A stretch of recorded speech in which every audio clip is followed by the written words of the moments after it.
Hi friends, అల్లం tea పెట్టుకోవడానికి నేను ఇక్కడ అల్లము చిన్న చిన్న పీసెస్గా కట్ చేసిన అల్లం అంతా కూడా బాగా మెత్తగా నూరుకోవాలి. అల్లం టీ అనేది మనకి ఎప్పుడైనా డైజెషన్ అవునప్పుడు కానీ, లేకపోతే మనకి ఎప్పుడైనా గొంతు బాగున్నప్పుడు, ఫీవర్ వచ్చినప్పుడు కానీ ఈ అల్లం టీ తాగటం వల్ల చాలా బాగుంటుందండి.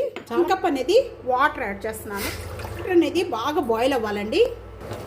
వాటర్ ఈ విధంగా బాయిల్ అవ్వగానే 1 టేబుల్ స్పూన్ నేను టీ పౌడర్ యాడ్ చేస్తున్నాను. మనం నూరుకున్న అల్లం అంతా కూడా దీంట్లో యాడ్ చేసేసుకుందాం. పాటు బాగా మరిగించుకోవాలి. మరిగించుకున్న దీంట్లో మనం 1 కప్ అనేది నేను ఇక్కడ పాలు యాడ్ చేస్తున్నాను. షుగర్ యాడ్ చేసుకోవచ్చు, లేకపోతే బెల్లంతో కూడా తీసుకోవచ్చు. బాగా యాక్టివ్గా ఉండటానికి కూడా జింజర్ టీ అనేది బాగా పనిచేస్తుంది. పెట్టేసుకొని ఒక 2 టైమ్స్ బాగా బాయిల్ అవ్వాలి. బాయిల్ అవుతూ ఉండగానే మనకి కలర్ అనేది చేంజ్ అవుతూ ఉంటుందండి. వడపోసేసుకుందాం. అల్లం టీ రెడీ అయిపోయినాయండి. ఇవి 2 కప్పులు అవుతాయండి. నచ్చితే కనుక లైక్, షేర్, కామెంట్, సబ్స్క్రైబ్ చేసుకోవడం మర్చిపోవద్దు. అలాగే థ్యాంక్ యూ ఫర్ వాచింగ్.